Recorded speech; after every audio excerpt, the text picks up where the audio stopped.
शुद्धोऽसि बुद्धोऽसि निरञ्जनोऽसि संसारमाया परिवर्जितोऽसि संसारस्वप्नं त्यज्य मोहनिद्रां मदालसोल्लापनुवाच पुत्रम् शुद्धोऽसि रेतात्तनतेऽस्ति नाम कृतं हि ते कल्पनयाधुनैव पञ्चात्मकं देहमिदं न तेऽस्ति नैवास्य त्वं रोदिषि कस्य हेतुः न वा भवान् रोदिति विश्वजन्म शब्दोऽयमायाद्यमहीशसूनुं विकल्प्यमाना विविधैर्गुणैस्ते गुणाश्च भौताः सकलेन्द्रियेषु भूतानि भूतैः परिदुर्बलानि वृद्धिं समायान्ति यथेह पुंसः अन्नाम्बुपानादिभिरेव तस्मात् न तेऽसि वृद्धिर्न च तेऽस्ति हानिः त्वं कञ्चुकेशीर्यमाणे निजोऽस्मिन् तस्मिन् देहे मूढतां मा व्रजेथा शुभाशुभैः कर्मभिर्देहमेतन् मदादिभिः कञ्चुकस्तेऽपि नद्धः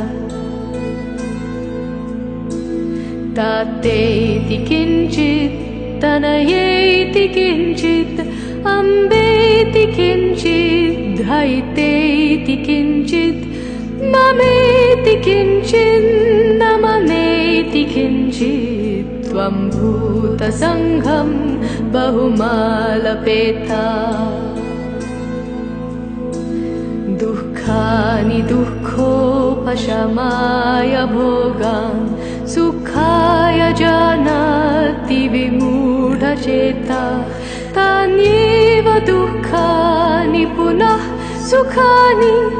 जानाति विद्वान् विमूढचेता यानं क्षितौ तत्र गतश्च देहो देहेऽपि चान्यः पुरुषो निविष्टः मम त्वमूर्व्यां न यथा तथास्मिन् देहेति मात्रं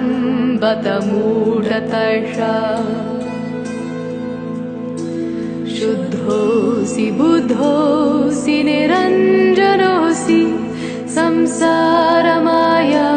परिवर्जितोऽसि संसारस्वप्नं त्यज्य मोहनिद्रां मदालसोल्लापनुवाच पुत्रम् मदालसोल्लापनुवाच पुत्रम्